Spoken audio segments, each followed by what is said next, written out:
Section 1.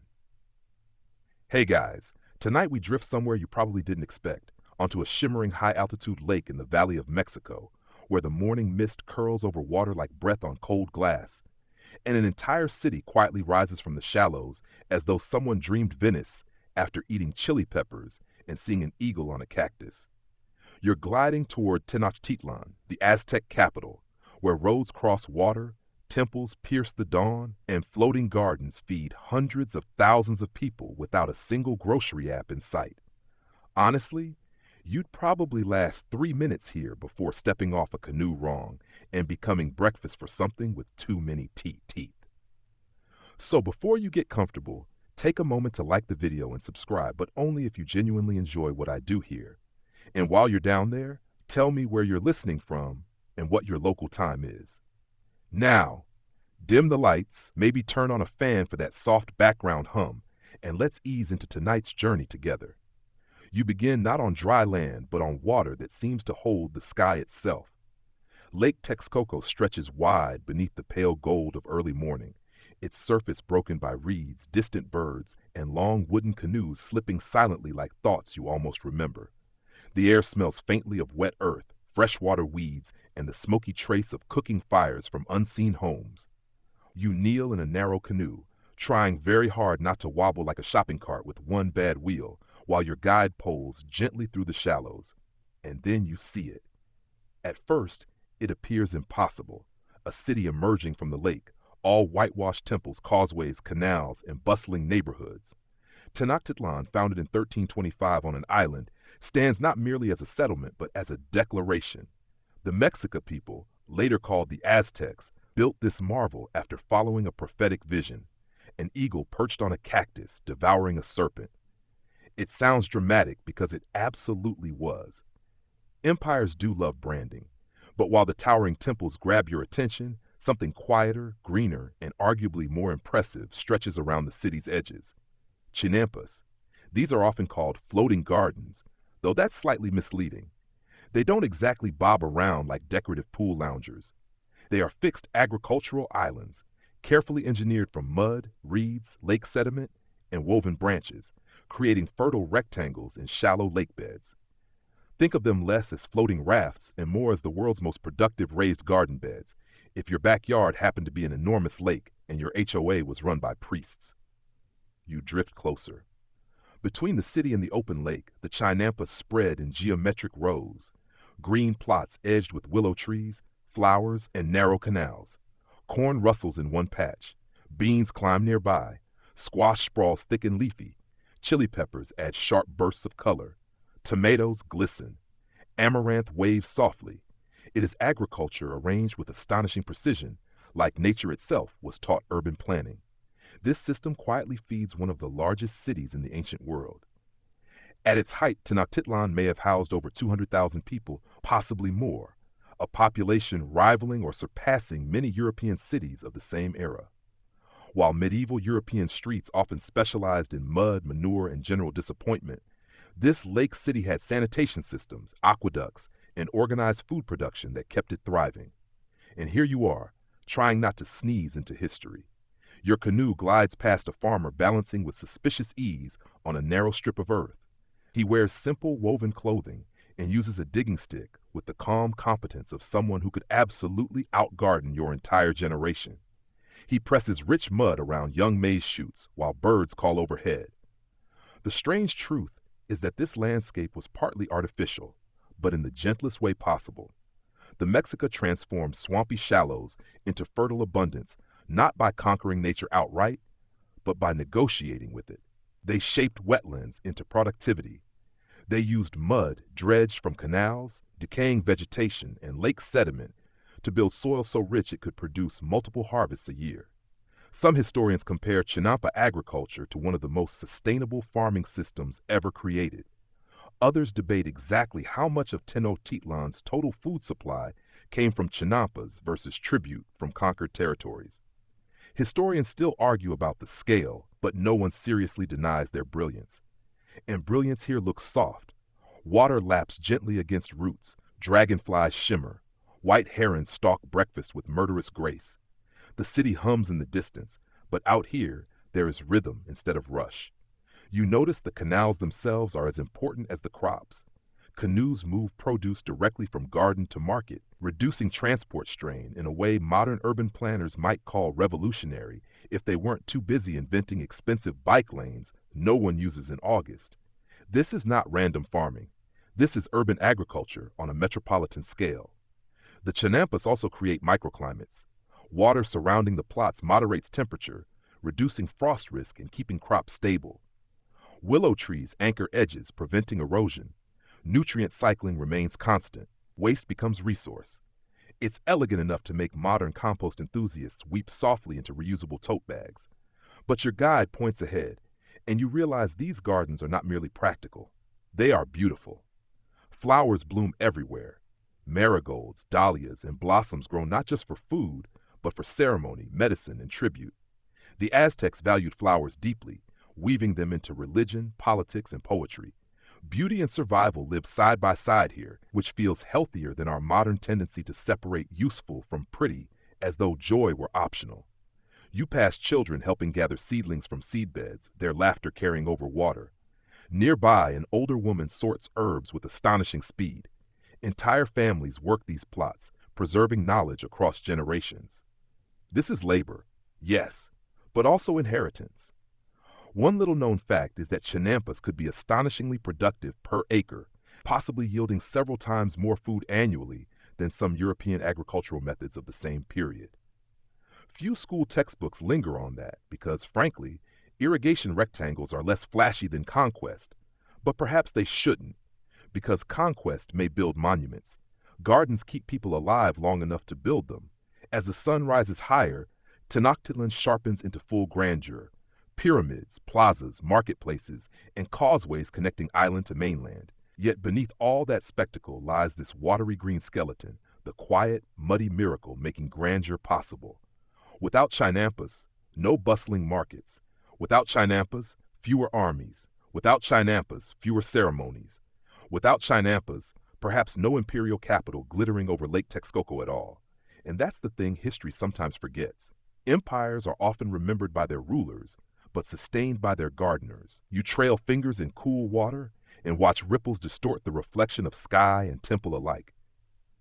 For a moment, the city seems suspended between earth and dream, built not against the lake, but with it. And as your canoe slides deeper into this green labyrinth, between reed-bordered plots and flowering edges, you begin to understand that you are not merely visiting farms. You are entering the stomach of a civilization. Section 2. The canoe nudges softly against a muddy bank, and before you can fully appreciate your survival so far, you're encouraged, politely but with unmistakable confidence, to step out onto a narrow strip of freshly made earth that appears only slightly sturdier than an overconfident sandwich. Somehow, it holds.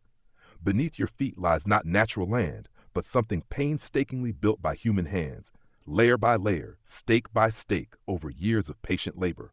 This is chinampa construction in action. And if modern home renovation shows have taught us anything, it's that no one today would have the patience for this without dramatic music and at least 3 sponsorship deals. Here, though, there are no power tools, just water, mud, reeds, sweat, and ingenuity. You stand in the shallows of Lake Texcoco's edge, where the Mexica and neighboring Xochimilco communities transform swamp into extraordinary farmland. The process begins with surveying shallow lake beds, selecting zones where water is calm and manageable. Workers drive wooden stakes into the lake bottom in long rectangular outlines, often about 90 meters long and several meters wide, though exact sizes vary. These stakes form boundaries, a skeletal frame beneath the water's surface. Between them, woven reeds and branches create fences. Already, you can sense this is less floating garden and more wetland engineering masterpiece, which admittedly sounds less poetic but far more impressive. Mud dredged from nearby canals is piled inside these enclosures. Then comes aquatic vegetation, decaying plant matter, reeds, lake sediment, and more mud. Again and again, layered like a lasagna made by someone deeply committed to photosynthesis. Over time, this mass rises above the waterline, creating fertile planting beds. Willow trees, especially a huote, are planted at the corners and edges, their roots anchoring the soil and stabilizing the structure. And just like that, well, Not just like that, because this takes immense labor. You have land where there was once marsh. It's astonishingly practical. The canals between chinampas remain navigable, allowing farmers to travel by canoe, dredge nutrient-rich mud continuously, irrigate crops naturally, and transport goods. Instead of draining wetlands entirely, the Aztecs adapted them. This distinction matters. Many civilizations tried to defeat difficult landscapes. The Mexica often negotiated with theirs, which frankly feels like a healthier long-term relationship. You crouch beside a farmer pressing wet sediment around young shoots, and your hands sink into dark, rich soil cooler than expected. It smells alive, earthy, organic, with none of the sterile sadness of store-bought potting mix. This mud is replenished constantly, making chinampas among the most fertile systems in the pre-industrial world. Some scholars believe this technique may have roots in earlier Mesoamerican societies before the Mexica rose to power, particularly among the Xochimilco people of the southern lakes. Historians still debate how much the Mexica innovated versus expanded existing methods. But either way, they scaled it dramatically. Scale is everything here. You look around and realize these aren't isolated garden patches. They stretch outward in organized grids, thousands upon thousands of cultivated rectangles. This agricultural web supports neighborhoods, markets, tribute systems, and population growth on a scale difficult to overstate. And all of it begins with sticks and mud. Nearby, workers use koa digging sticks, simple wooden tools hardened by fire, to loosen soil and plant crops. No iron plows, no tractors, no fuel except breakfast. Yet the productivity rivals many later systems because the ecological design does so much heavy lifting. Chinampas benefit from constant moisture, reducing drought risk. Nutrient cycling from canal dredging maintains soil health. Crop diversity lowers vulnerability. Raised beds improve root oxygenation. If a sustainability consultant saw this, they'd probably faint into a reusable bamboo notebook. You watch as one family works in practiced harmony. An older man repairs canal edges. A woman plants seedlings in neat rows. Two children gather reeds, splashing and laughing with the kind of energy that suggests sugar existed even before modern candy. Labor here is communal, seasonal, and deeply skilled. This is no accidental Eden. It requires maintenance. Canal walls erode. Water levels fluctuate. Saltwater intrusion from parts of Lake Texcoco can threaten crops. Weeds and pests exist because history unfortunately never offers perfection. But these communities manage through vigilance, engineering, and inherited knowledge. One little-known detail. Seedling nurseries were often created in especially rich mud beds, where young plants were started before transplantation. This resembles modern horticultural methods more than many people realize. You are essentially witnessing sophisticated agronomy in woven sandals. And woven sandals, by the way, are still somehow more practical than some expensive hiking shoes. As the sun rises warmer, dragonflies skim canal surfaces while canoe traffic increases. Farmers move compost-like muck from canal bottoms to field tops. This dredging deepens waterways while enriching plots, a self-renewing cycle. Nothing here is wasted. Human waste, too, may have been used in broader agricultural systems around the valley, though exactly how extensively remains debated and varies by source. Historians still argue about sanitation specifics, but the Aztecs were notably organized compared with many contemporaries. Tenochtitlan reportedly maintained cleaner streets than numerous European capitals, which is a reminder that advanced depends heavily on whose story gets centered. You glance toward the distant ceremonial core of the city, temples rising like mountains shaped by belief. It would be easy to imagine glory belongs there alone, among priests and rulers. But here, ankle-deep in mud, you understand something else. Civilization is often built by repetitive tasks no one writes epic poems about. Stake, weave, dredge, plant, harvest, repeat. This repetition is not dullness, it is survival transformed into abundance. A breeze rustles maize leaves and your guide points to borders lined with flowers. These aren't decorative accidents. Flowers attract pollinators, provide ritual materials, and may help ecological balance. Beauty and utility continue to overlap here, so naturally that your modern habit of separating landscaping from agriculture suddenly feels very strange. Perhaps most remarkable is resilience. Chinampas can remain productive for generations if maintained. Some areas in Xochimilco today still preserve fragments of this ancient method, though under enormous modern pressure. That continuity whispers something powerful across centuries. Sustainable systems are not flashy, but they endure. You kneel and scoop a handful of mud, watching water seep between your fingers. This handful contains decayed plants, lake minerals, human labor, seasonal rhythm, and imperial possibility. Not treasure in the golden sense conquistadors later obsessed over. Treasure in the sense that people can eat. As the day brightens, you walk carefully along the narrow edge of one chinampa, trying very hard not to become an embarrassing cautionary tale. On either side, water glimmers. Birds call, farmers work, stakes hold, roots deepen. And you realize this city wasn't simply built on an island. It was expanded, multiplied, and nourished by people who understood that land itself could be grown. Section 3. By midday, your sandals, assuming you still have them and haven't already offered one to the mud gods, are coated in a thick, dark paste that turns out to be one of the greatest agricultural assets in the ancient world. The sun now hangs high over the Valley of Mexico, warming the chinampas until the scent rising from them becomes richer. Wet soil, crushed herbs, algae, flowering blossoms, and the faintly sharp edge of human civilization doing what civilization always does, producing waste and then desperately hoping someone clever knows what to do with it. Fortunately here, someone does. You crouch beside a canal where a farmer scoops black sediment from the bottom using a wooden tool that looks unimpressive enough to lose on a modern gardening channel. Yet in practiced hands it becomes part of an ecological miracle. He lifts dripping muck, heavy with decomposed plant material, algae, fish waste, and mineral-rich lake sediment, then spreads it over the chinampa bed. It steams faintly in the heat. This is fertility, not filth. The Aztec agricultural system depends on cyclical renewal. Unlike farming systems that exhaust soil and then wander off in search of fresh land like irresponsible party guests, chinampas are designed to be continuously replenished. Canal mud restores nutrients. Decaying vegetation becomes compost. Organic refuse is recycled. In some broader urban systems, even human waste may have been collected and repurposed for agricultural use, though historians still debate the exact scale and methods depending on region and period. Either way, the principle is clear. Nothing useful is casually discarded. Honestly, your plastic-heavy century could take notes. You watch women sorting household organic matter, plant scraps, and lake weeds into piles for decomposition. Nearby, a child with enviable balance trots along a narrow bank carrying bundles of reeds. Families know these cycles intimately. Soil here isn't just dirt, it's a living recipe. Mud, rot, water, time. And from this slightly suspicious-sounding formula comes dinner. Maize stands tall in green rows, its stalks rustling softly. Beans climb naturally, fixing nitrogen into the soil in one of those brilliant ecological partnerships humans only recently began describing scientifically, despite indigenous farmers having quietly practiced versions of it for ages.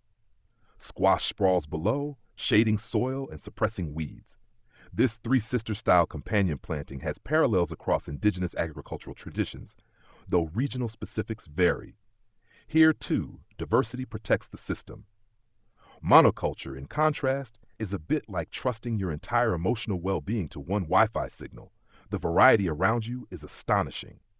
Amaranth, a nutrient-rich grain once central to Mesoamerican diets, waves crimson in patches. Chili peppers glint like tiny warnings. Tomatoes, yes, tomatoes, one of Mesoamerica's great gifts to global cuisine, ripen quietly. Herbs for medicine grow beside edible greens. Flowers bloom among food crops, feeding insects and ceremonies alike. This isn't random abundance, it's planned biodiversity. One lesser-known fact is that chinampas may have supported up to 7 harvests a year in some areas, depending on crop and conditions. 7. That kind of productivity can sound exaggerated until you remember this system combined fertile sediment, constant irrigation, and favorable climate. Historians still debate exact yields across different regions, but by nearly all accounts, chinampas were exceptionally productive. You pause, imagining explaining 7 annual harvests to an exhausted medieval peasant in northern Europe. They'd probably assume witchcraft. And to be fair, from a distance, this does look magical. Butterflies drift between marigolds. Water channels shimmer silver blue. Herons step like tiny feathered aristocrats. Yet beneath the beauty lies intense labor. Farmers weed constantly. Canal walls require reinforcement. Seedlings must be timed carefully. Flooding and salinity are persistent threats. Nature here is a partner, not a servant. That distinction matters. You kneel beside a seedbed unlike the larger plots. This nursery area is densely prepared with especially fine mud, carefully smoothed and seeded. Young plants begin here before being transplanted to larger chinampa fields. This controlled propagation improves efficiency and survival. In other words, ancient Mesoamerican gardeners were running sophisticated agricultural nurseries while much of the world was still enthusiastically losing crops to weather and bad luck. A farmer hands you a seedling, and for one glorious second you feel useful, until you nearly plant it upside down. He politely corrects you with the weary patience of someone who has clearly seen visitors before. As afternoon breezes ripple the reeds, your guide explains that water itself acts like climate control. The surrounding canals moderate temperature, reducing frost risk and protecting roots. Moisture remains stable. Drought stress lowers. It's almost offensively clever. Modern greenhouse designers might call this microclimate optimization. The Aztecs called it Tuesday. And then there's fish, amphibians, and birds. The lake environment provides protein alongside crops. Fish, waterfowl, salamanders like axolotls, insects, and algae supplement diets. Lake Texcoco and its connected waters are not merely irrigation systems. They are food webs. You spot a fisherman hauling a small catch while another gathers algae, which can be dried into nutrient-rich cakes. One famous lake food, spirulina-like algae, sometimes called tequitlatl, may have been harvested and consumed in the region. Historians still discuss the precise extent and methods, but evidence suggests lake resources were broader than many imagine. So yes, your salad now potentially includes algae protein and flowers. Somehow, this feels more sophisticated than many overpriced urban cafes. The sounds around you shift as workers prepare for transport. Harvested vegetables are loaded into canoes, flowers are bundled, herbs are tied, mud is dredged again. Cycle within cycle. Nothing here is static, and perhaps that's the secret. The chinampa system thrives not because it resists change, but because it incorporates constant renewal. Decay becomes fertility, waste becomes resource, water becomes pathway, gardens become city. You glance down one canal and see reflections of clouds moving slowly over rows of green. It's beautiful enough to make you forget briefly how much labor sustains beauty, but only briefly. Because nearby, shoulders strain under loads. Hands blister, knees sink. Children learn early. Prosperity has texture, and here it feels like wet earth under fingernails. Empires may praise warriors, but calories come from somewhere. As shadows begin to lengthen, the air cools just slightly, carrying the perfume of blossoms planted not only for pollinators, but for ritual life. Flowers here may adorn temples, offerings, festivals, and nobles. Food and faith remain entangled. You run muddy fingers through bean leaves and realize the true genius of chinampas isn't merely that they produce abundance. It's that they create resilience through intimacy. Intimacy with water levels, seasons, decomposition, seeds, insects, and labor. This city eats because its people understand mud deeply. And as your canoe fills with vegetables, flowers, and the scent of rich lake earth, you begin floating toward the markets, where all this quiet biological brilliance will soon become commerce, ritual, and survival on a staggering scale. Section 4. The canoe rocks gently beneath crates of squash, bundles of amaranth, maize cobs, medicinal herbs, and enough flowers to make a modern wedding planner spiral into envy. You push away from the chinampa's muddy edge and slide back into the shimmering arterial network that keeps this watery world alive. If Section 3 was about how food grows, this is where it moves. Through canals so busy, organized, and essential that you begin to suspect the Aztecs invented rush hour, just with fewer car horns and significantly better produce. The waterways stretch before you like a liquid street grid. Long, narrow canals divide chinampas into geometric strips, while broader channels connect agricultural zones to neighborhoods and urban centers. You drift forward with dozens of other canoes, all moving in practiced rhythms. Some carry fresh vegetables, others haul reeds, firewood, flowers, pottery, or people balancing impossible stacks of goods with the calm confidence of someone who has never once dropped groceries in a parking lot. This is infrastructure, and not the kind involving orange traffic cones and 10 years of construction delays. In Tenochtitlan and its surrounding lake communities, canoes are central to daily life. Roads exist, causeways famously connect the island city to the mainland, but canals provide flexible, efficient transport directly through agricultural and residential zones. Produce harvested at dawn can arrive at market fresh, often within hours. No diesel, no asphalt, no package delayed due to weather, just paddles, poles, and astonishing civic design. Your guide navigates through a crowded intersection where canoes pass each other with fluid precision. There are no signs, no whistles, and somehow fewer collisions than a suburban grocery store parking lot on Saturday morning. Water slaps softly against wood. Vendors call to one another. Birds skim overhead. Somewhere nearby, someone laughs after nearly tipping a canoe overloaded with flowers, which feels like the ancient equivalent of dropping your phone in public and pretending it's fine. You notice how deeply transportation and agriculture are intertwined. The canals are not secondary to the chinampas. They are essential. Farmers dredge them for nutrient-rich mud. Canoes use them to transport harvests. Water circulation supports ecological balance. The entire system functions because movement is built into design. Static farms feed villages. Dynamic canal farms feed cities. Some historians estimate that thousands of canoes operated daily around Tenochtitlan's waterways. Exact numbers remain debated because ancient traffic reports were sadly underdeveloped. But Spanish observers later described extensive waterborne activity that stunned European eyes.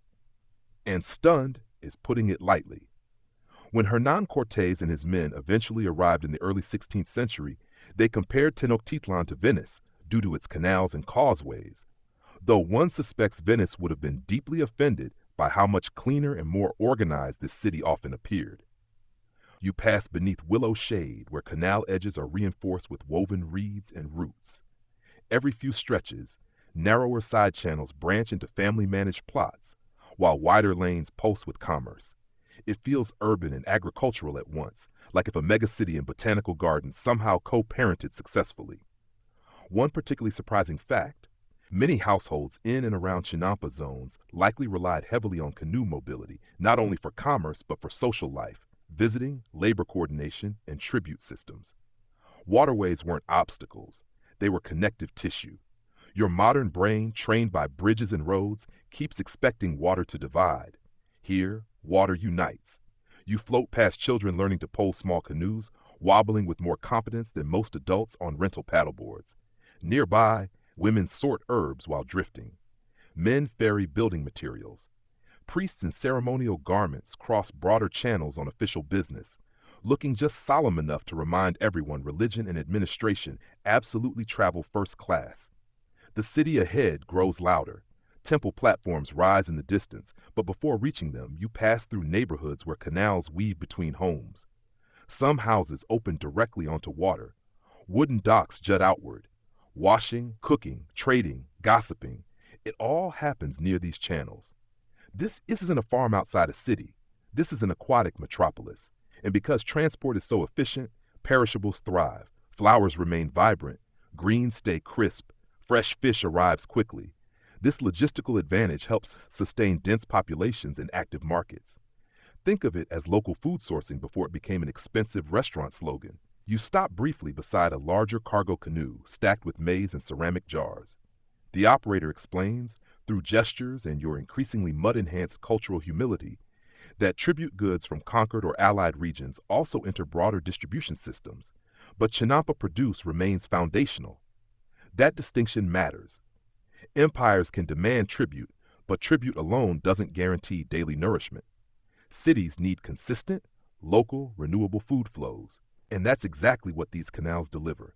A sudden breeze carries floral perfume from nearby cargo, cempasúchil, perhaps marigolds or other blossoms destined for ritual spaces. Flowers are economically valuable too, not merely decorative. Sacred life, public life, and practical life all ride these same waters. You begin noticing traffic hierarchy. Small family canoes hug edges. Heavier cargo boats occupy deeper channels. Pedestrian bridges and causeways occasionally cross above, creating layers of movement. It's not chaos, it's choreography. Some scholars suggest that the integrated urban water agriculture design of the basin of Mexico represented one of the most sophisticated pre-modern examples of environmental adaptation anywhere in the world. Historians still debate exact urban planning structures and regional variations, but the sheer complexity remains undeniable. And complexity here feels strangely calm. No grinding engines, no smoke-belching congestion, just water, voices, paddles, birds, and commerce. Though, to be fair, falling in with ceremonial flowers would probably still ruin your day. As afternoon sunlight dances on canal surfaces, your canoe merges with heavier market traffic.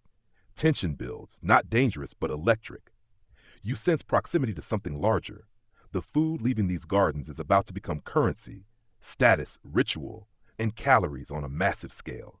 Because gardens may produce abundance, but markets decide how abundance circulates.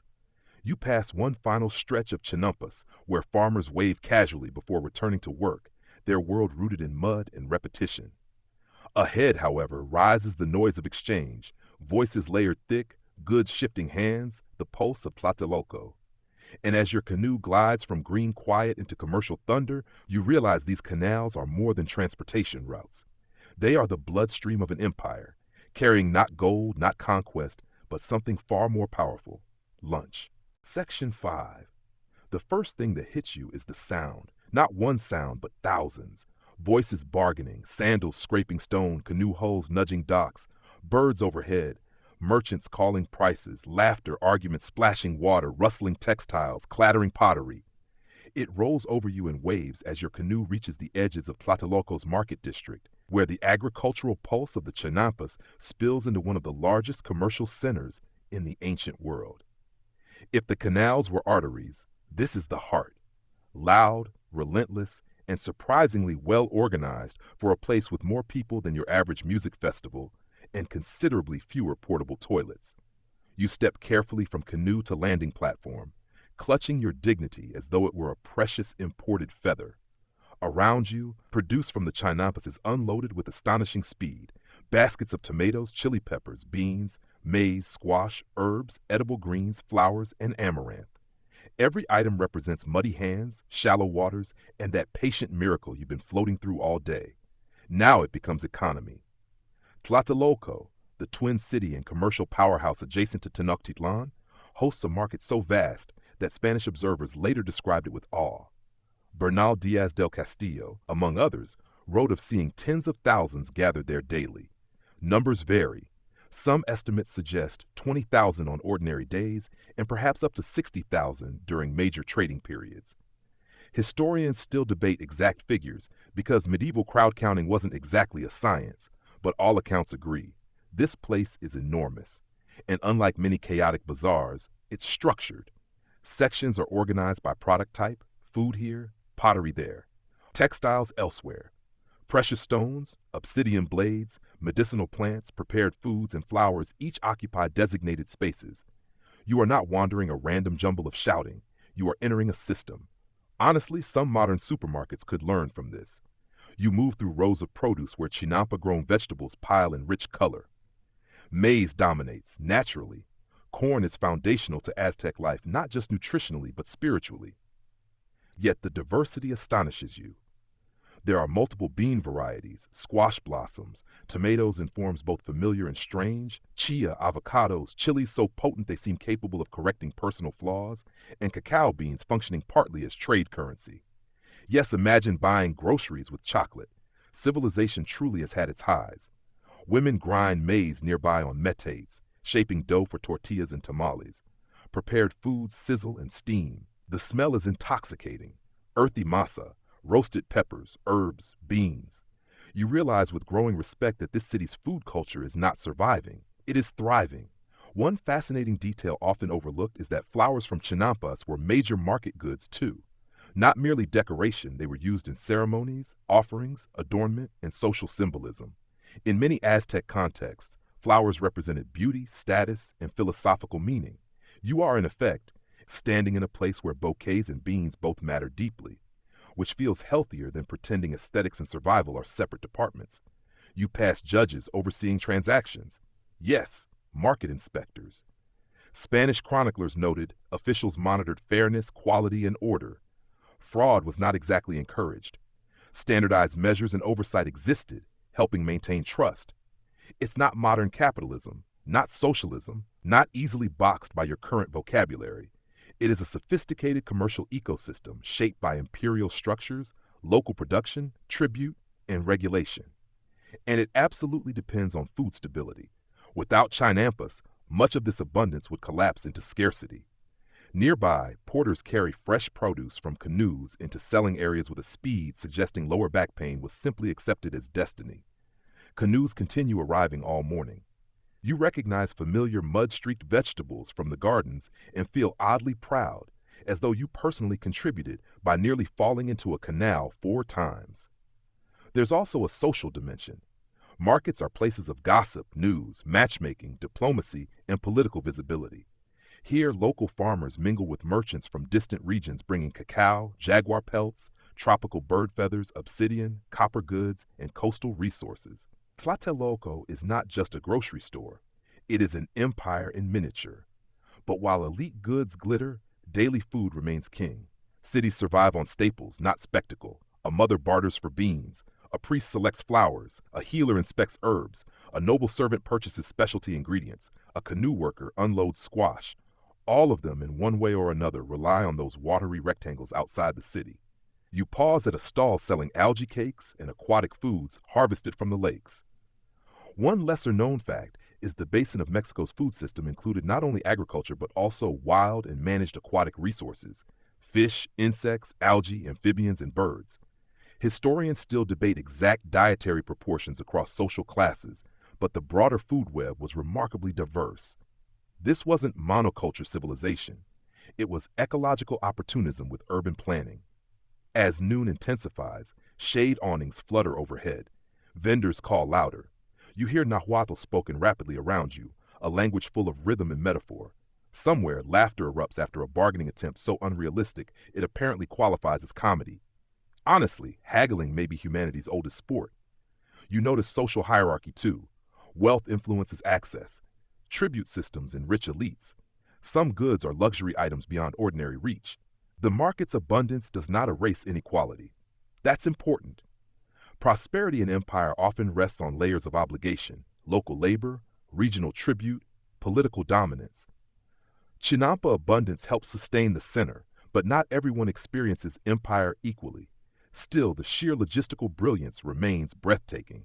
Food grown in engineered wetlands this morning can be sold in one of the world's great markets by afternoon, supporting a dense urban population in an environment many outsiders would have considered inhospitable. That is no small feat. As shadows shorten and commerce swells, you climb briefly to a slightly raised vantage point. Before you spreads a mosaic of exchange: green vegetables, bright flowers, white cotton, black obsidian, red chilies, moving crowds, arriving canoes, and beneath it all, invisible but essential, lies mud. Mud dredged from canals, mud shaped into gardens, mud turned into food, food turned into trade, trade turned into power. You watch a final canoe unload marigolds beside maize, ritual beside survival, beauty beside necessity. This city does not merely consume, it circulates. And as Tlatelolco's immense rhythm surrounds you, you begin to understand that the Aztec world is not held together by temples alone, nor warriors, nor emperors. It is held together by systems so practical, so daily, and so quietly miraculous that most people would overlook them entirely, unless they arrived hungry. Section 6. By late afternoon, when the market's roar begins to soften just slightly into something more rhythmic than overwhelming, you leave behind the thunder of Tlatelolco and follow one produce-laden family back through the canals toward the quieter southern lake zones.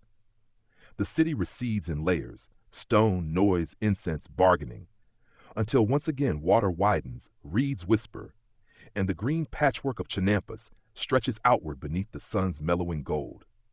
This time, though, you are not seeing gardens as infrastructure alone. You are seeing the people who know each row like memory. If Tenochtitlan is the imperial face, these farmers are its pulse, especially the Xochimilco communities, whose agricultural traditions long predate Mexican dominance in parts of the southern lakes. The word Xochimilco itself roughly means place of flowers, which sounds delightfully poetic, until you realize it also implies generations of people who were essentially elite wetland engineers with gardening skills strong enough to feed empires. Honestly, Place of Flowers undersells them. You arrive at a family chinampa where work continues with calm intensity. No dramatic speeches, no ceremonial trumpets, just maintenance, the sort of repetitive expertise history books too often skip because someone carefully stabilized canal edges for 40 years, apparently lacks cinematic sparkle. And yet, here lies civilization. A grandmother kneels beside seedlings, fingers moving with astonishing speed, separating delicate young plants from nursery beds. Her motions are so practiced they look less like farming and more like choreography. Nearby, a father repairs reed fencing. Two teenagers pole a canoe loaded with dredged mud. A younger child gathers edible greens while also somehow finding time to splash a sibling, proving universal sibling chaos transcends centuries. This is labor divided not by abstraction but by intimate familiarity. Everyone knows something essential. Knowledge here is inherited orally, physically, seasonally. When to dredge, when to transplant, which flower rows protect which vegetables, how to watch watercolor for salinity shifts, how to read bird patterns, how to brace willow roots before erosion worsens. No app, no spreadsheet, no disruptive innovation summit, just generations paying attention. One little known fact is that chinampa farmers often specialized in intensive horticulture, including flowers, herbs, and vegetables requiring careful management, not merely broad-acre staple crops. This specialization may have made some chinampa zones especially productive and economically valuable within urban trade networks. In simpler terms, these weren't random swamp gardeners. They were experts. And experts, as you quickly discover, can absolutely tell when you are holding a tool incorrectly. You attempt to help move a basket of lake sediment and immediately understand that historical agriculture is less pastoral serenity and more unexpected lower body workout.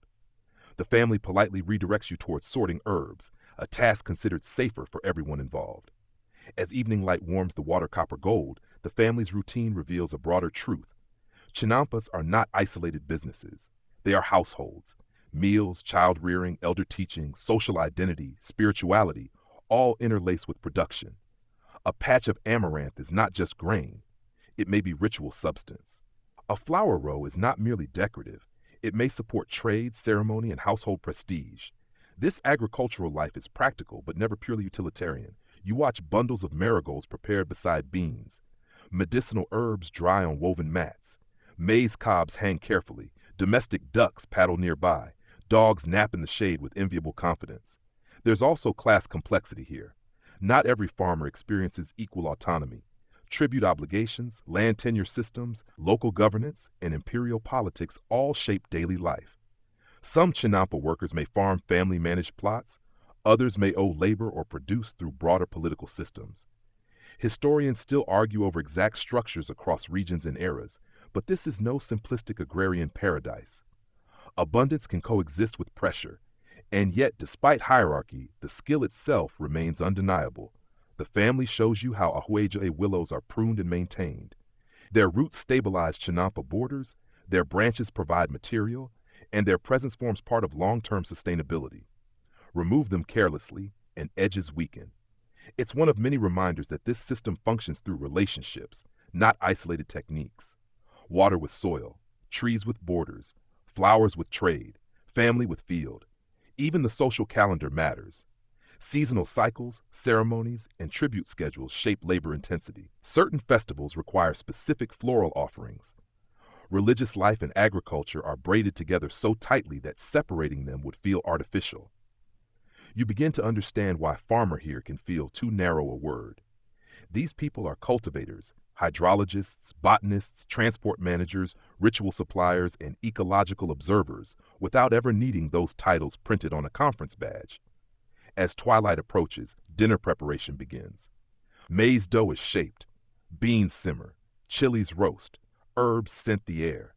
You are offered food, and while your modern digestive system briefly panics at the lack of packaging labels, your taste buds quickly stage a rebellion in favor of gratitude.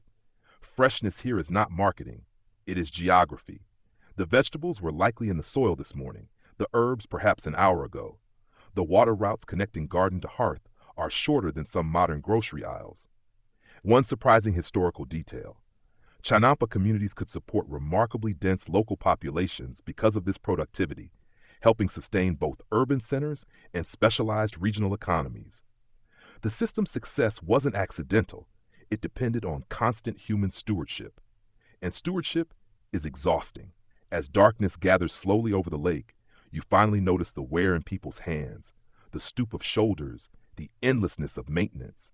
This beauty has a cost: mud under nails, aching backs, early mornings, flood vigilance. No empire eats for free. Still, as children laugh, elders teach, and canoes drift home beneath a violet sky, there is also continuity, something sturdier than stone monuments. Because temples can fall, markets can shift, rulers can die, but practical knowledge passed from hand to hand, season to season, that can outlive conquest itself. You sit quietly at the Chinampa's edge, feet near dark water, watching stars begin to emerge where sunlight once gleamed on canal surfaces. Somewhere beyond, Tenochtitlan still hums. But here, among the gardeners, you finally understand.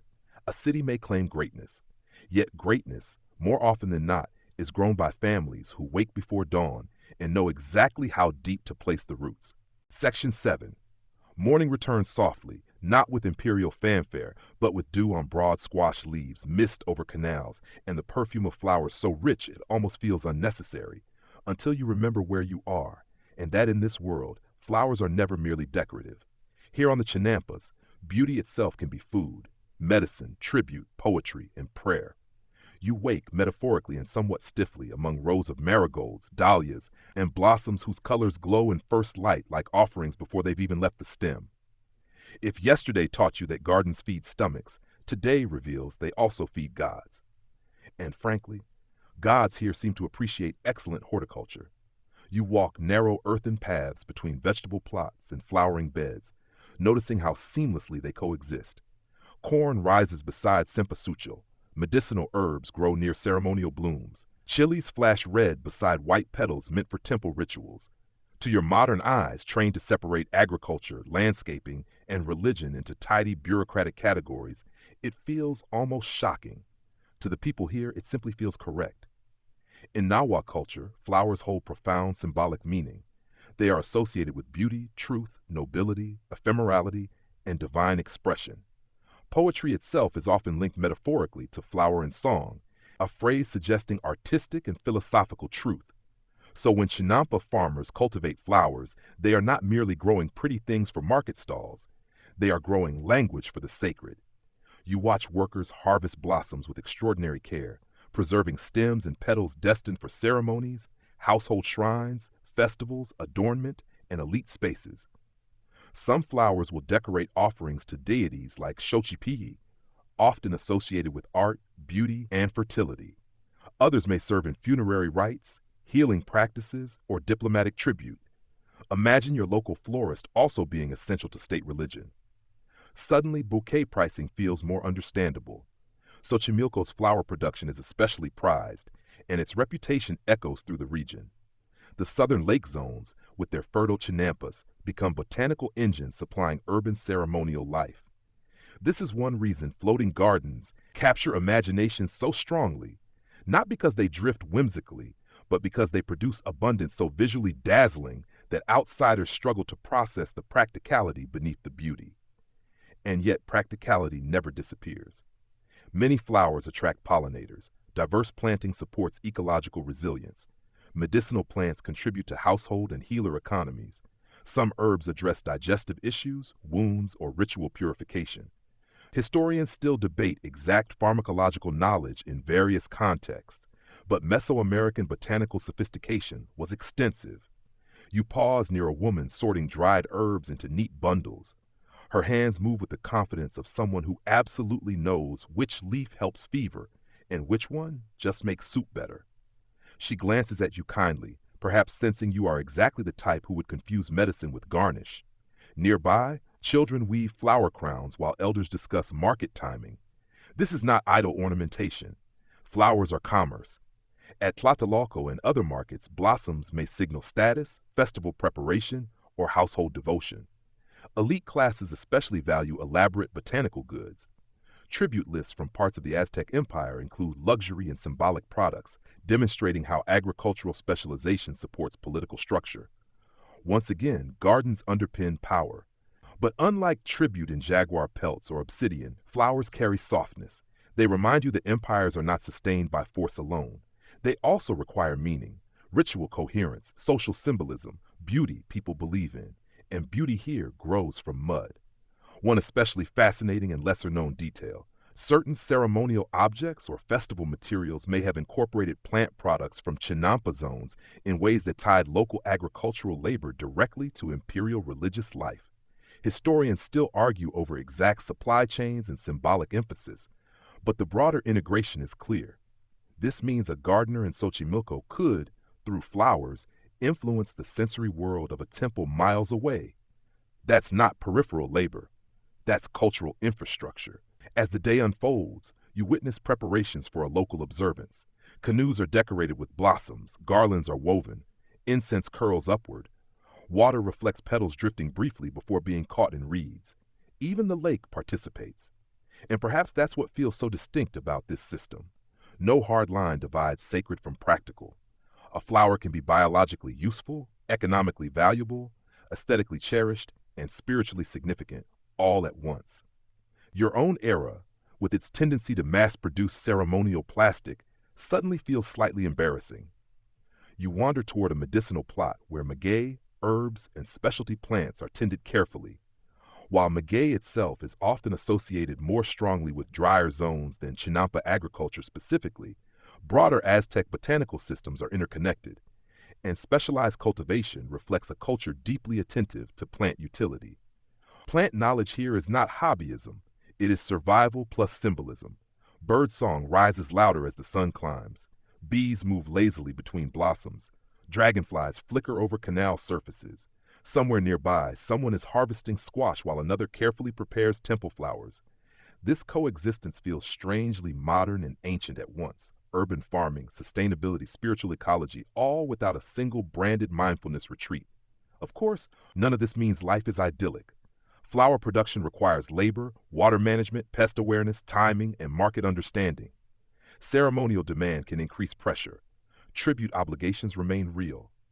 But still there is dignity in this complexity. A chinampa is not just a calorie machine. It is a living platform where sustenance, identity, artistry, and faith root together. By afternoon, canoes once again depart, some carrying vegetables, others flowers fragrant enough to transform whole spaces.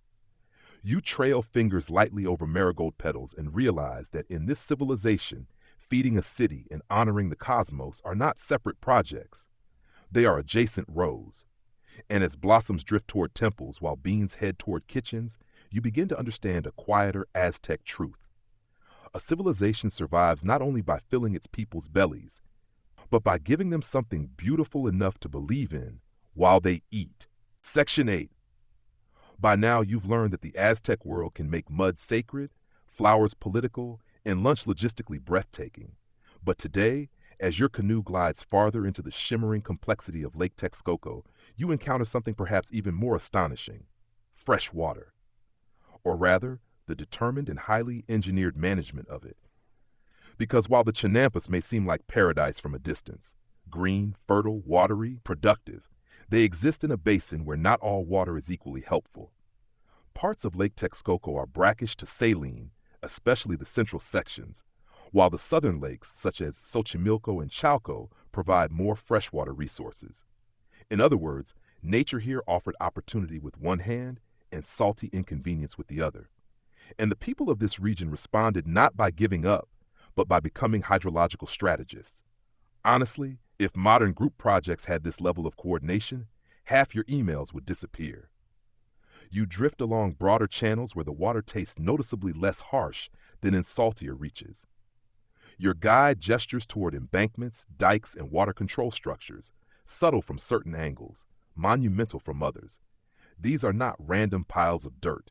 They are components of an enormous environmental management system designed to separate freshwater agricultural zones from more saline waters and to protect communities from flooding. One of the most famous examples associated with the Mexico world is the Great Dike attributed to Nezahualcóyotl, the ruler of Texcoco in the 15th century. This structure reportedly helped control water levels and reduce saline intrusion around key areas of the basin.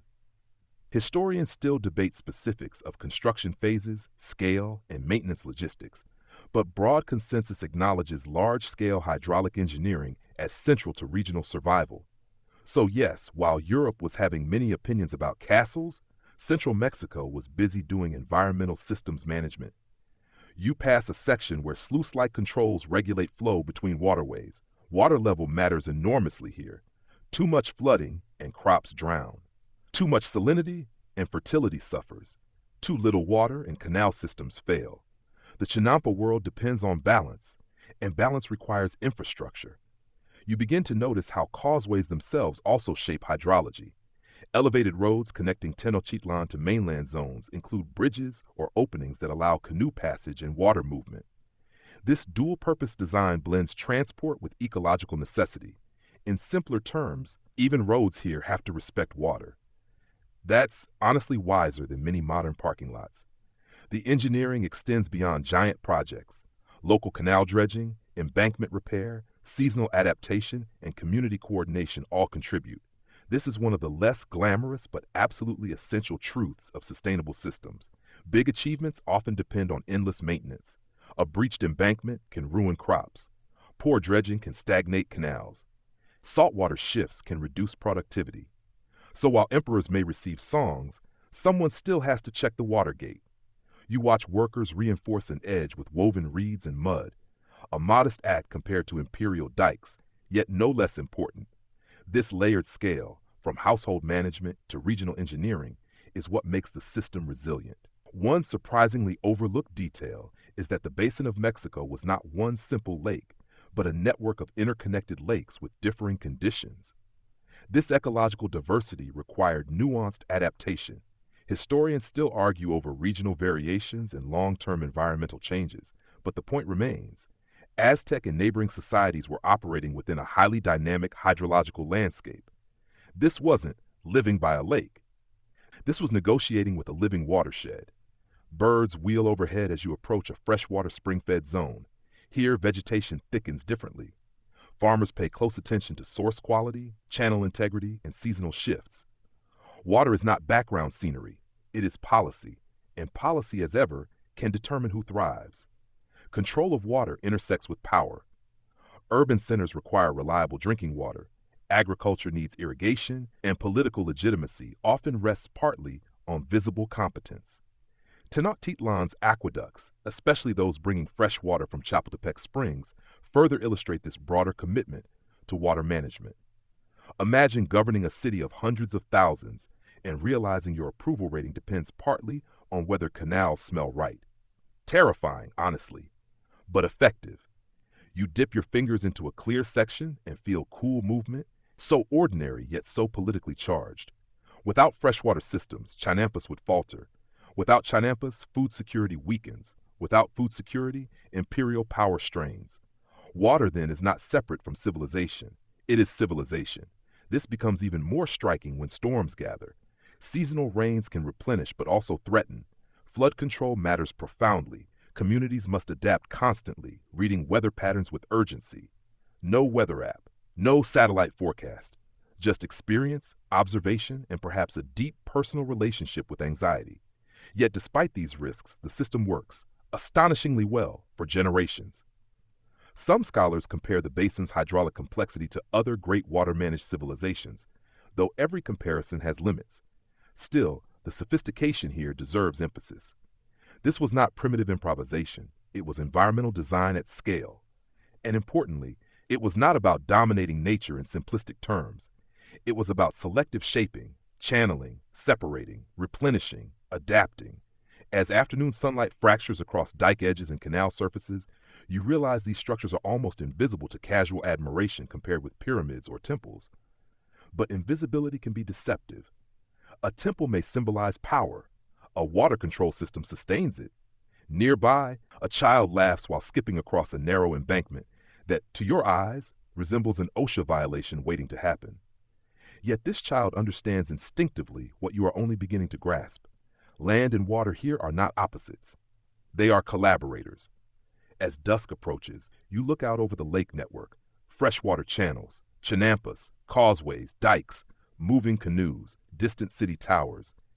Everything depends on boundaries that are both maintained and permeable. Too rigid, and the system breaks.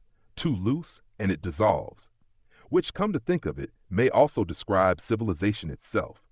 And as evening settles over Lake Texcoco's carefully balanced waters, you understand something essential. The Aztec world was not simply built on water, it was built on knowing exactly which water belonged where. Section 9. With the evening breeze cooling the lake and the last gold of sunlight brushing temple tops in the distance, you begin to see the larger shape of it all. Not just gardens, not just markets, not just canals or flowers or dikes, but an empire whose political reach is tethered, quite literally, to whether enough people get fed before they become extremely uncooperative. And history repeatedly proves that hungry populations are rarely in the mood for imperial pageantry. Tenochtitlan, glittering on the lake like prophecy made stone, does not sustain itself by spectacle alone. Beneath the ceremonial grandeur of the Templo Mayor, beneath feathered headdresses and priestly incense, beneath tribute caravans and military victories, lies a simpler requirement: calories, a lot of them. The Mexican Empire, particularly during its height in the 15th and early 16th centuries, expands through military conquest, political alliances, tribute systems, and strategic dominance. Conquered regions send goods: cacao, cotton, feathers, obsidian, warriors, luxury items. But tribute, though essential, does not erase the practical burden of feeding one of the largest urban populations in the pre-modern Americas. This is where chinampas become more than agriculture. They become statecraft. You float near a causeway as columns of people move toward the city: porters, merchants, laborers, priests, nobles. Every role in this layered social machine depends, directly or indirectly, on stable food systems. Warriors cannot campaign effectively while fainting from hunger. Priests cannot maintain ritual calendars on empty stomachs. Administrators cannot govern if urban markets collapse into scarcity and cabbage-related panic. Gardens, then, become strategic infrastructure. Some historians suggest that the extraordinary productivity of chinampa zones around Xochimilco, Chalco, and other southern lakes significantly supported demographic concentration and imperial resilience. Historians still debate exact proportions relative to tribute and other agricultural systems, but chinampas were unquestionably central to sustaining regional population density. In less formal language, the empire's muscles may be military. Its stomach is mud, and what a stomach it is. You watch canoe after canoe entering city channels at dawn and dusk, carrying staples that stabilize urban life.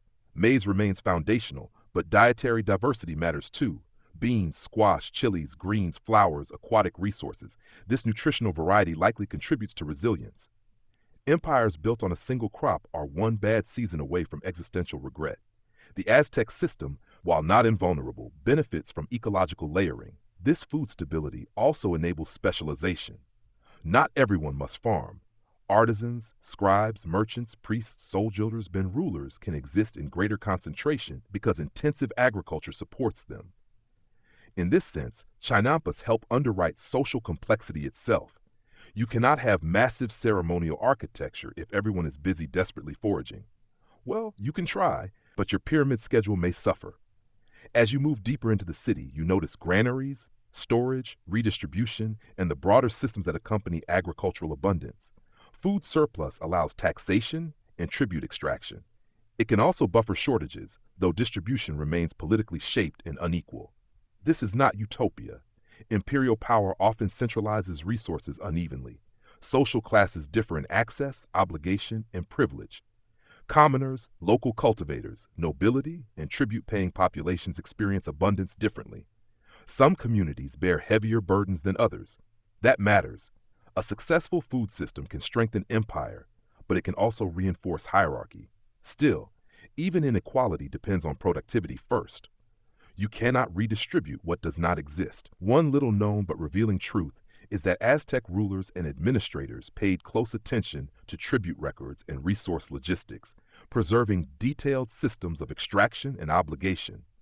Codices later recorded tribute expectations from different provinces, though much was disrupted or reinterpreted after conquest. Historians still argue over certain administrative specifics, but organized resource accounting was real. Someone, somewhere, was definitely worrying about agricultural spreadsheets, just in a far more artistic format. And because food underpins political legitimacy, environmental disruption becomes political danger. Crop failures, drought, floods, or water management breakdowns threaten more than meals. They threaten authority.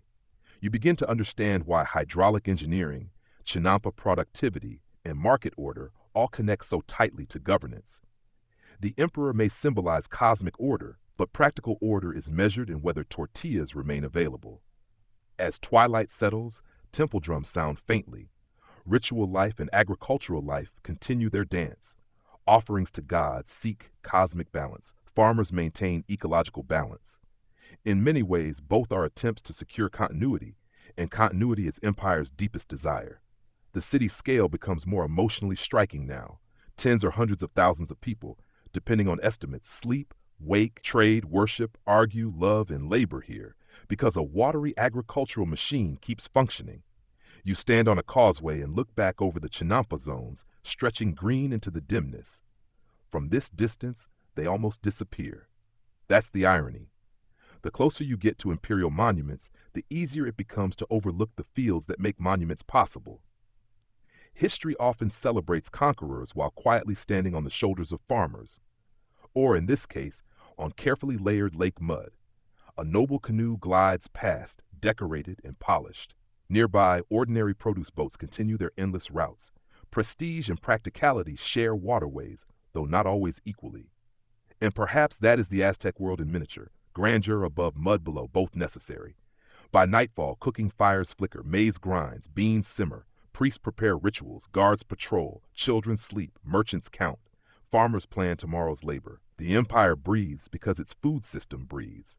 And as stars reflect in canals that carried flowers, vegetables, tribute, and ambition alike, you realize something many rulers throughout history have learned too late. To command armies may build dominion, but to reliably feed a city is how dominion lasts.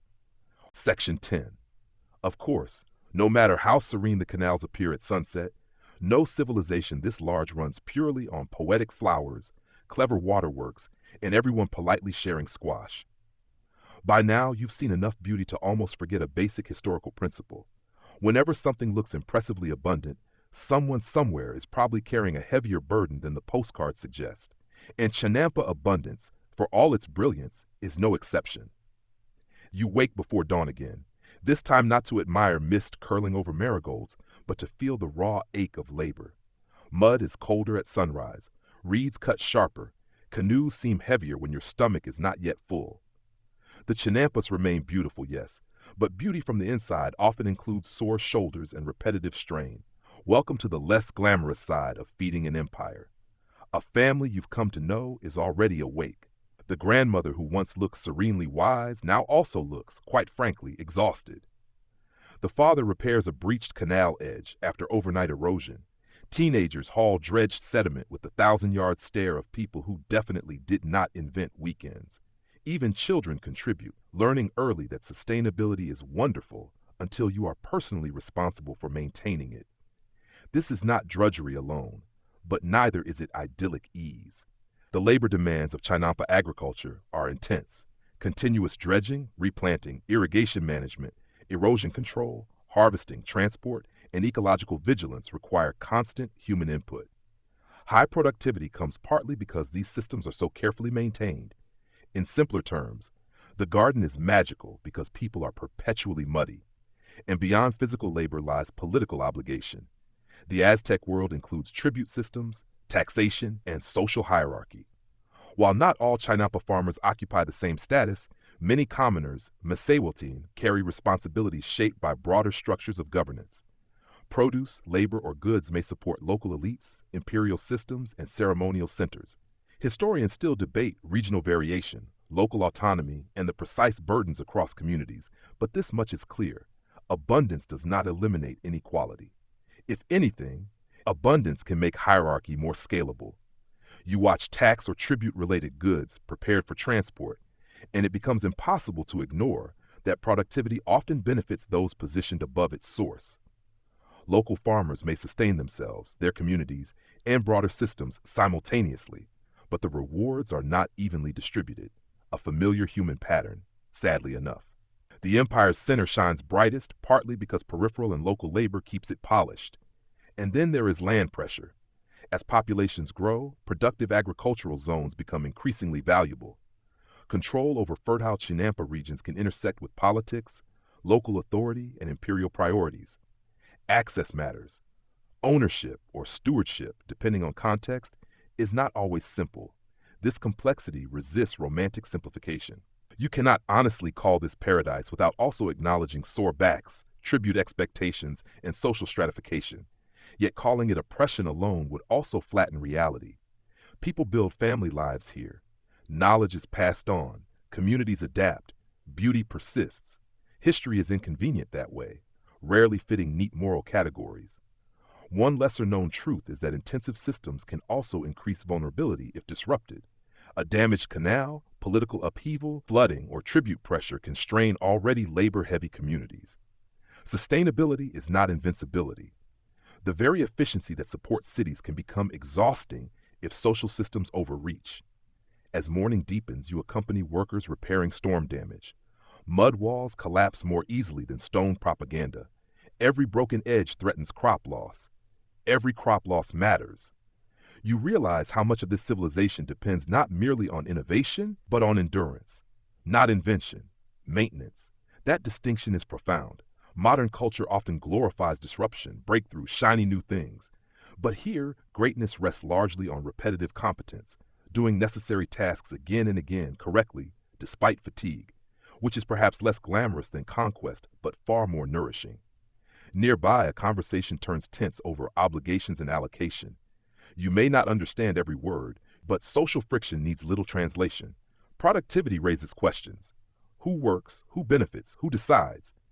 These questions are ancient, and while Aztec governance includes communal structures, Calpulli organization, and layered obligations, historians still argue about local experiences across social strata. The system is sophisticated, but sophistication does not guarantee fairness. At midday, the sun presses harder, sweat stings, hands blister, the floral rows still glow, but now you see them also as deadlines. Flowers for ritual must arrive, maize must mature, beans must be tended, canals must remain clear. Empire runs on scheduling. Even spirituality has logistics. You pause under willow shade, remembering your earlier awe at these gardens' elegance. That awe remains justified, but now it matures. True admiration requires honesty. The chinampas are extraordinary not because they erase hardship, but because they transform hardship into durable abundance with remarkable efficiency. That may actually be more impressive. A nearby elder jokes, at least you think it's a joke, that lazy workers and neglected canals both lead to disaster, though one creates complaints faster. Everyone laughs, because humor, apparently, is another ancient survival technology. By late afternoon, canoes move again toward market, and despite exhaustion, the system continues. That is perhaps the most striking thing. People do not sustain civilization once, they sustain it daily, and daily effort rarely becomes legend. No one erects giant monuments reading, "Here stood someone who responsibly dredged nutrient sediment for 30 years. Maybe they should. As evening returns and aching bodies finally slow, you sit beside dark water watching reflected stars tremble in canal ripples. The city still gleams in the distance, majestic as ever. But now you know its majesty has weight. It weighs as much as wet sediment in woven baskets, as much as tribute quotas, as much as inherited knowledge, as much as generations who kept showing up before dawn. And as frogs sing softly from reed beds, you understand something deeper than admiration. The floating gardens did not quietly feed a city because they were effortless. They fed it because countless ordinary people worked hard enough to make extraordinary things look natural. Section 11. And then, as history so often does, just when a system appears impossibly intricate and enduring, unfamiliar sails appear on the horizon of possibility. Not literal horizon, perhaps. Not immediately, because the Valley of Mexico is ringed by mountains, not beaches, but through rumor first, then diplomacy, then dread, then steel. By the early 16th century, your watery world of chinampas, market canoes, flower tribute, and hydraulic brilliance begins encountering something profoundly disruptive. the Spanish. And like many badly timed guests, they arrive with ambition, confusion, disease, horses, theological certainty, and absolutely no appreciation for how delicate wetland logistics can be. At first, reports spread through networks of traders and political intelligence. Strange newcomers, floating mountain-like ships on distant coasts, pale-skinned men, thunder weapons, new alliances, new threats. The Aztec imperial structure, already layered with tribute tensions and political complexities, does not greet this intrusion as a blank slate. By the time Hernán Cortés and his forces move inland in 1519, aided crucially by indigenous allies hostile to Mexican dominance, including Tlaxcalans and others, the stage is not set for a simple clash of civilizations. It is a collision of systems. And when Cortés first encounters Tenochtitlan, the city reportedly astonishes him and his companions. Accounts compare it to great European cities, often marveling at causeways, canals, markets, and urban scale. Whatever motives later shaped these writings, the visual shock seems genuine. Imagine marching and expecting primitive empire, and instead finding a lake metropolis with cleaner organization than many places back home. Awkward, honestly. You stand again on a causeway, but this time the atmosphere is different. Political uncertainty hums beneath everyday commerce. Canoes still move, markets still trade, flowers still bloom, yet tension threads through everything. Because systems this interdependent are powerful, but also vulnerable. Causeways, canals, and chinampas that sustain urban life can also become strategic terrain in warfare. When conflict intensifies through political manipulation, hostage-taking, rebellion, violence, and eventually siege, the very geography that once protected and nourished Tenochtitlan becomes contested. Bridges are destroyed. Supply routes are strained. Waterways become battle spaces. And perhaps most devastating of all, imported diseases like smallpox ravage indigenous populations, including communities essential to agricultural continuity. Disease alone does not explain conquest, but it catastrophically destabilizes social systems already under pressure. Historians still argue over counterfactuals, what might have happened without disease, alliances, or internal fractures, but the combined impact is undeniable. This is not merely military defeat, it is systemic rupture. You watch chinampa farmers continue working where possible because people still need food even during crisis. That may be one of history's saddest constants. Someone still has to plant while empires collapse. Canoes that once carried flowers may now carry supplies under threat. Causeways that move commerce now move armies. Water systems designed for life become entangled with siege. During the siege of Tenochtitlan in 1521, Spanish forces and indigenous allies strategically target infrastructure, including water access and supply systems. The city's dependence on interconnected logistics, once a strength, becomes pressure point. Civilization's arteries can be cut, and when they are, grandeur suffers quickly. One chilling irony is that European fascination with Tenochtitlan's sophistication did not prevent its destruction. Admiration and conquest are not mutually exclusive, a lesson history repeats with exhausting regularity. You drift through canals now shadowed by smoke. Fields remain, but uncertainty spreads. Families who once balanced ceremonial flower schedules now calculate survival under instability. Agricultural brilliance cannot fully shield against geopolitical upheaval and microbial catastrophe. One lesser-known reality is that many indigenous agricultural practices, including chinampa methods, did not simply vanish overnight after conquest. Continuities persisted, adapted, or were suppressed unevenly across time and region. Historians still debate precise transformations, but collapse was neither instant erasure nor seamless continuity. History, frustratingly, is messier than either apocalypse or nostalgia. Still, destruction is real. Temples fall, governance changes, population plummets catastrophically, land use priorities shift. And with colonial restructuring comes a fundamentally altered relationship to the basin itself. You watch as foreign assumptions begin reshaping local ecologies. Wetlands increasingly become obstacles to colonial visions rather than integrated life systems. Water, once negotiated with, is more often treated as something to control, drain, or reconfigure toward new priorities. This shift matters enormously because conquest is not only political, it is environmental. As evening darkens over the lake, you feel grief not just for lives lost, but for systems misunderstood. The chinampas represented accumulated knowledge, hydrology, agriculture, ecology, social organization. Conquest does not erase all knowledge, but it can profoundly displace the structures that sustained it. A child still gathers herbs. An elder still remembers water rhythms. A farmer still knows mud. But now these exist under altered power. And perhaps that is one of history's quieter tragedies. When genius survives, but no longer on its own terms. You look once more toward Tenochtitlan's silhouette, changed by fire and conflict, and realize that even extraordinary systems can be undone not because they lacked intelligence, but because history is often decided by converging forces no garden alone can repel. Still, beneath smoke and upheaval, roots remain, and roots, as you are learning, can outlast even conquest, though rarely unchanged. Section 12. In the years that follow, the water itself begins to change. Not all at once, not with some dramatic overnight draining where everyone gasps and orchestral music swells. History is usually less theatrical than that. More paperwork, engineering decisions, ecological misunderstanding, and centuries of gradual unraveling. But slowly, unmistakably, the basin of Mexico is reshaped. Where once the lakes were living systems, freshwater, brackish zones, chinampas, fisheries, transport routes, ritual spaces, colonial priorities increasingly view them differently. Flood threats, obstacles to expansion, inconvenient wetlands standing in the way of stone, livestock, roads, and imported urban ideals. To put it bluntly, many newcomers looked at one of the world's great adaptive wetland civilizations and thought, yes, but what if less water? And unfortunately, they had resources. Colonial Mexico City rises atop Tenochtitlan's remains, preserving some bones while profoundly altering function. Spanish authorities, facing repeated flooding in the basin, pursue increasingly aggressive drainage projects over generations. Some flood control concerns are understandable.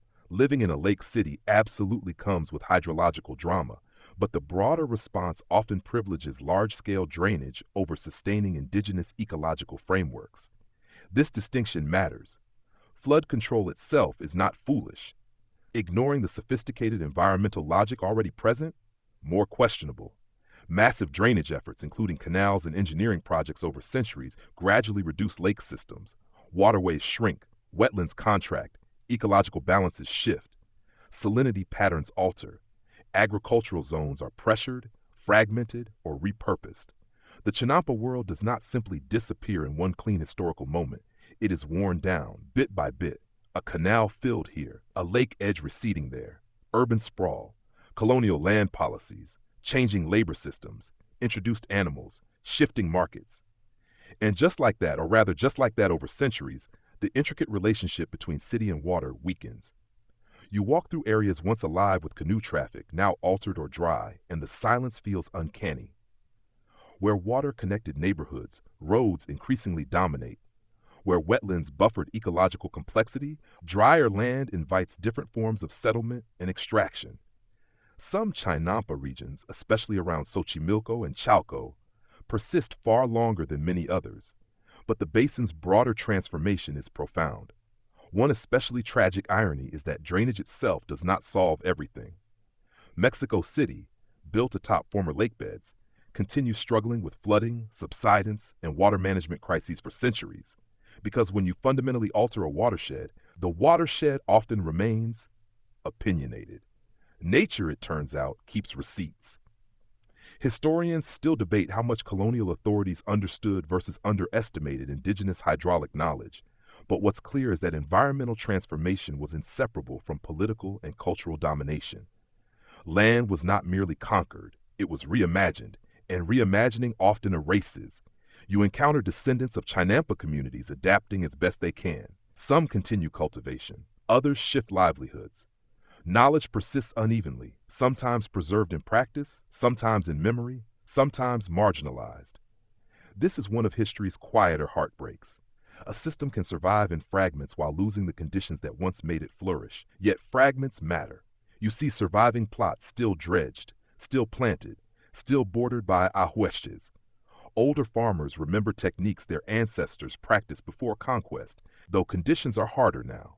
Water quality changes, urban demands press inward, colonial institutions reshape labor and landholding.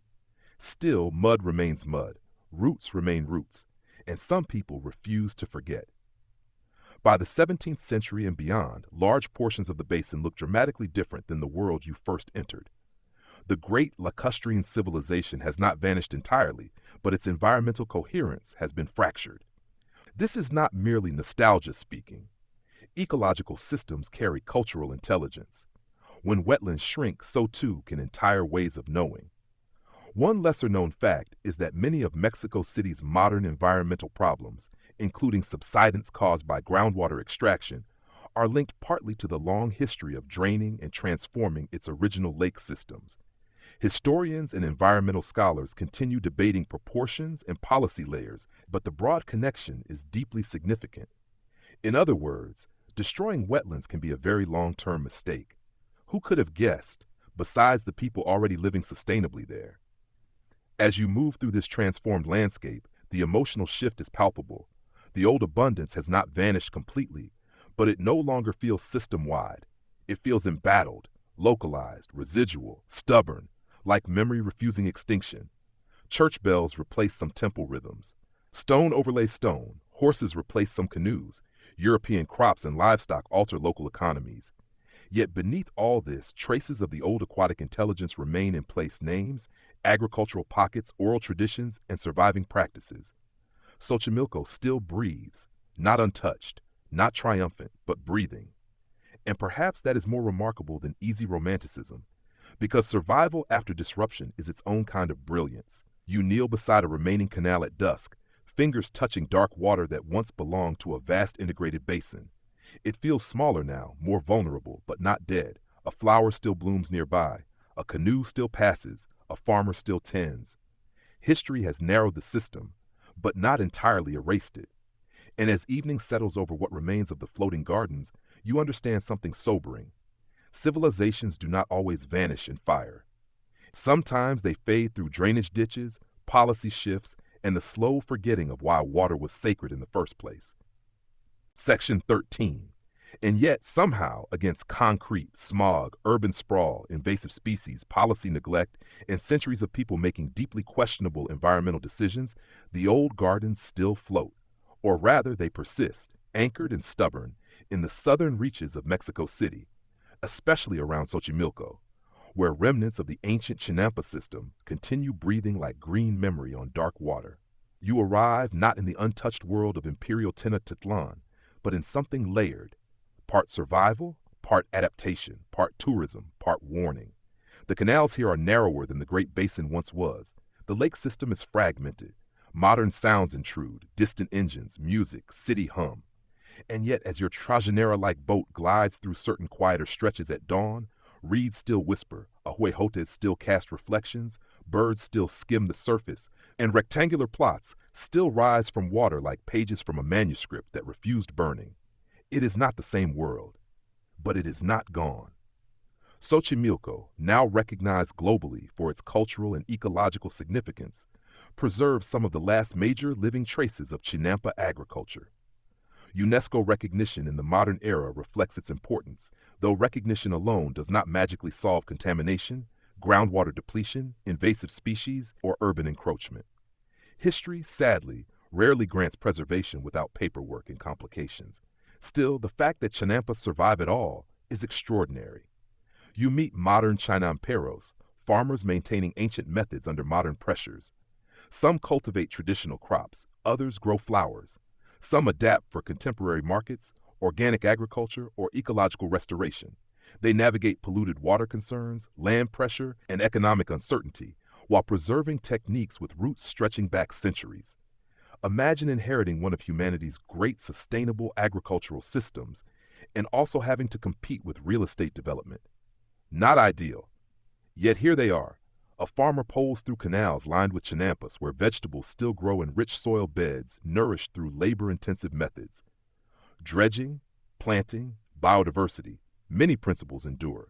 Some restoration projects actively revive pre-Hispanic ecological knowledge, recognizing chinampas not merely as heritage displays, but as viable sustainable agriculture models.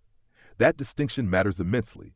A museum piece is admired, a living system is practiced, and practice, as you've learned, is everything. One remarkable and often overlooked truth is that chinampas can still outperform many conventional agricultural systems in biodiversity and ecological efficiency when properly maintained. Researchers, environmentalists, and local cultivators increasingly study them not just as archaeological curiosities, but as models for resilient food production in wetland contexts. So yes, the future may occasionally need to apologize to the past. You pass islands where marigolds bloom beside lettuce, where old and new coexist uneasily but beautifully.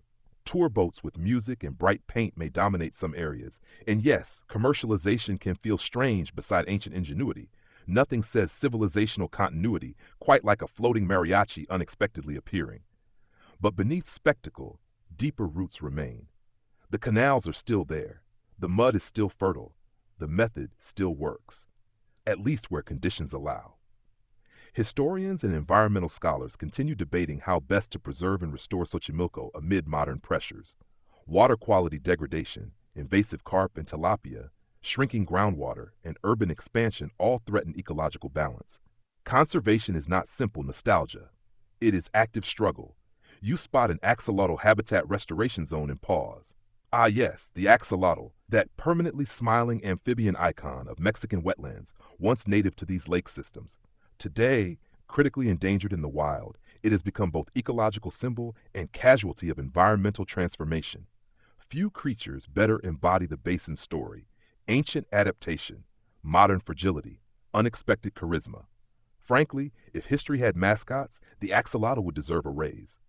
As afternoon light filters through willow branches, you help transplant seedlings in a restored chinampa. The mud feels familiar now. Not easy, never easy, but familiar. You remember the ancient farmers, the markets, the tribute, the flowers, the siege, the drainage, and here in your hands, a seedling enters soil shaped by all of it. That continuity feels almost emotional. Not because history stayed unchanged, but because enough survived to be remembered materially. A lesser-known modern reality is that some urban sustainability advocates look to chinampa systems for lessons in regenerative agriculture, local food networks, biodiversity, and climate resilience. Historians still debate ideal comparisons across eras, but the inspiration is real. Ancient systems are not automatically perfect, but ignoring them can be profoundly short-sighted. As sunset warms the canals orange and pink, birds settle into reeds, while city lights begin flickering in the distance. Megacity and wetland coexist in uneasy proximity. This, perhaps, is the truest image of Xochimilco now. Not frozen heritage, not vanished past, but contested survival. And survival, you realize, can be deeply instructive, because these gardens still ask a question your own century has not fully answered. What would cities look like if feeding people sustainably mattered as much as expanding asphalt? You drift quietly past one last chinampa where flowers sway over dark water, and the answer does not arrive as theory. It arrives as evidence. A garden still floating, well anchored, but let's not ruin the poetry, after everything. Section 14.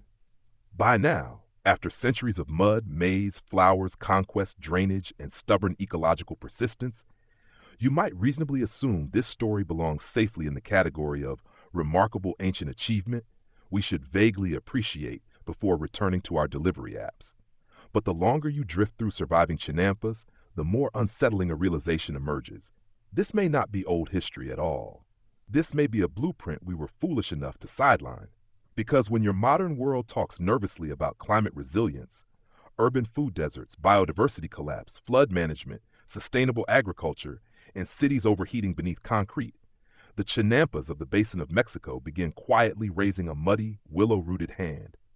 You stand on a restored plot at sunrise, and suddenly the parallels become difficult to ignore. Dense urban population? Check. Need for local food production? Check. Water scarcity and management complexity? Very much check.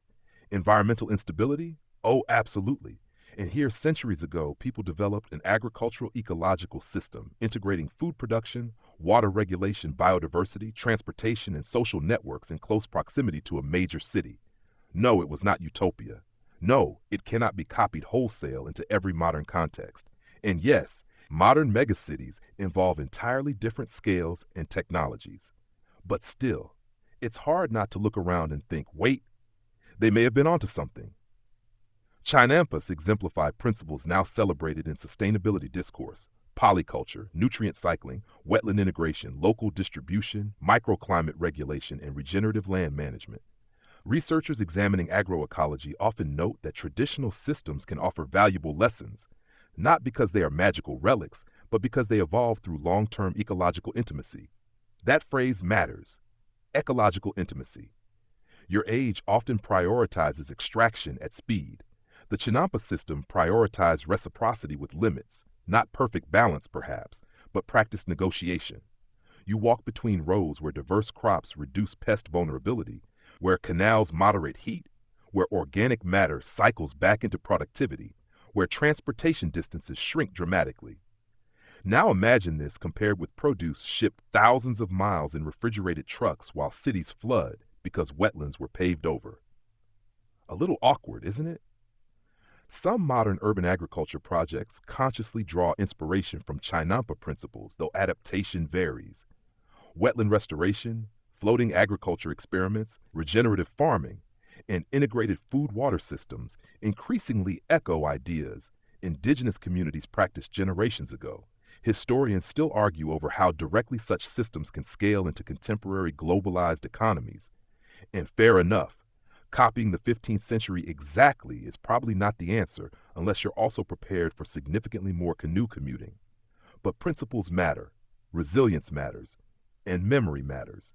One especially powerful lesson lies in decentralization. Chinampa systems distributed production across numerous cultivated plots rather than relying solely on distant supply chains. In an era when global disruptions can empty shelves with startling speed, local resilience suddenly sounds less quaint and more strategic. Your own century has rediscovered, often with expensive conferences, that biodiversity can outperform brittle uniformity. Meanwhile, ancient Chinamperos are somewhere in the ancestral archives muttering, "Yes, we noticed." You also think about water differently now. Modern cities often treat water as commodity, threat, or waste channel. The basin's great agricultural systems treated water as infrastructure, ecology, transportation, and life partner all at once. Again, not romantic perfection. There were inequalities, labor burdens, political hierarchies. But the systems themselves reveal integrated thinking, many modern designs fragmented. A lesser-known contemporary truth is that restoring wetlands and traditional agricultural landscapes can also support carbon sequestration, biodiversity conservation, and climate adaptation goals. Scholars and environmental planners continue debating implementation specifics, but broad ecological benefits are increasingly recognized. So perhaps the floating gardens do not merely belong to the past. Perhaps they belong to a conversation your future desperately needs. As afternoon winds ripple restored canal surfaces, you imagine alternate cityscapes, urban neighborhoods with integrated food waterways, floodplains preserved rather than erased, agriculture embedded in civic design, beauty functioning alongside necessity, not fantasy, just different priorities. Of course, your world is larger, hotter, more industrialized, and entangled with systems the Aztecs never faced. But complexity is not an excuse for forgetting proven wisdom. If anything, complexity makes remembering more urgent. Children in Xochimilco today may still learn fragments of Chinampa knowledge while skyscrapers loom far beyond. Scientists study, farmers adapt, activists restore. And in that convergence, ancient practice, modern crisis, you sense something rare. Not nostalgia, possibility. As evening falls, dragonflies skim water exactly as they did centuries ago. Seeds still enter soil, birds still hunt among reeds, mud still grows food if cared for properly. The earth, remarkably, has not forgotten. The question is whether cities have. You sit quietly at the edge of a chinampa, watching Mexico City's distant glow pulse against the night, while nearby water reflects stars more ancient than empire itself. And you realize that perhaps the greatest historical tragedy is not that civilizations fall, but that their most useful lessons are often ignored until crisis makes them fashionable again. Section 15, Night, settles slowly over the water, not as an ending exactly, but as a soft gathering in of everything you've seen. The canals darken first, silver ripples fading into ink. Then the outlines of Chinampas blur into long green shadows. Flowers close, birds quiet. Even the city, whether ancient Tenochtitlan glowing with torchlight or modern Mexico City humming beyond the basin, seems for a moment to lower its voice. And you, after all this drifting through centuries of mud and maze, finally stop paddling. You simply float. Above you, stars emerge one by one over the Valley of Mexico, just as they did when Mexica farmers rose before dawn, when Xochimilco gardeners pressed seedlings into wet soil, when market canoes crossed black water carrying marigolds and chilies, when imperial rulers calculated tribute, when conquerors arrived, when drainage ditches cut through memory, and when modern restorers still bent down to place roots carefully into ancient beds. So much changes, and yet some things remain astonishingly patient. Water, seeds, hands, hunger. Perhaps that is what this journey has really been about. Not merely the Aztecs, not only floating gardens, not conquest, collapse, or sustainability panels with reusable name badges, but the quiet truth that civilizations, however grand, are always built upon ordinary acts repeated with care. A seed planted, a canal dredged, a flower cut, a meal carried, a child taught. The chinampas quietly fed a city, not because they were magical, though they can certainly feel that way in moonlight, but because generations understood something profound. To survive, people must learn how to belong to a place rather than merely take from it. That lesson now drifts beside you in the reeds. You think back to the first morning on Lake Texcoco when Tenochtitlan rose like a dream from water, impossible and radiant. It would have been easy to remember only the pyramids, emperors, ceremonies, or battles. History often prefers spectacle. But tonight, what lingers is softer: rows of maize catching sunrise, children laughing on narrow banks, grandmothers separating seedlings, willow roots holding edges firm, mud under fingernails, flowers beside beans, canoes at dawn. Because empire, for all its grandeur, was sustained not by stone alone, but by gardeners. And perhaps that is comforting. The world often feels shaped by loud people, towering systems, sweeping conquests, and urgent disruptions. Yet here, across centuries, you've watched a quieter force prove equally powerful: steady cultivation. Not glamorous, not immediate, not always fair, but deeply effective. Historians still argue about exact yields, political structures, environmental shifts, and the many details scholars rightly debate. They should. Complexity deserves honesty. But beneath debate rests something undeniable. People built abundance here through relationship, with wetlands, with seasons, with labor, with one another. Even after conquest, even after drainage, even after forgetting, fragments endured because useful wisdom is difficult to erase completely. Tonight, in the hush between reeds, that feels less like history and more like invitation. What would your own world look like if cities remembered how to feed themselves with humility? If beauty and necessity shared soil again? If water were treated less like obstacle and more like companion? If progress included remembrance? The answers do not arrive loudly. They drift. A paddle dipping softly, a blossom on black water, a surviving chinampa under moonlight. You let your fingers skim the canal one last time. The water is cool, gentle, carrying reflections of stars and distant lights alike. Ancient and modern meet there, wavering but connected. Somewhere nearby, an owl calls. Somewhere farther off, traffic murmurs. Somewhere in between, a farmer, perhaps tired, perhaps hopeful, prepares for morning. Because morning always comes, and with it another chance to plant wisely. The floating gardens were never truly about floating, after all. They were about anchoring life in unstable places. And maybe that is why their story still matters. Because your own world, for all its glass towers and glowing screens, is not so different from a lake basin after all. Complex, vulnerable, thirsty, crowded, beautiful, and always one generation away from either careful stewardship or careless decline. So as the night air cools and the last ripples settle, you allow the valley's long memory to hold you gently. The gardens are still here, in fragments and roots, in Xochimilco's canals, in agricultural science, in ecological wisdom, in stories, in warnings, in hope, still feeding, still teaching, still waiting. And now at last you can rest. Let the water carry the noise away. Let the flowers fold closed. Let the old canoes drift home beneath starlight. And as the chinampas fade softly into darkness, you sink deeper into that ancient rhythm, the slow, steady promise that even in uncertain waters, life can be grown with patience. Sleep now, softly as the lake grows still. Open quote, open quote, open quote, end of script. Sweet dreams, close quote, close quote, close quote.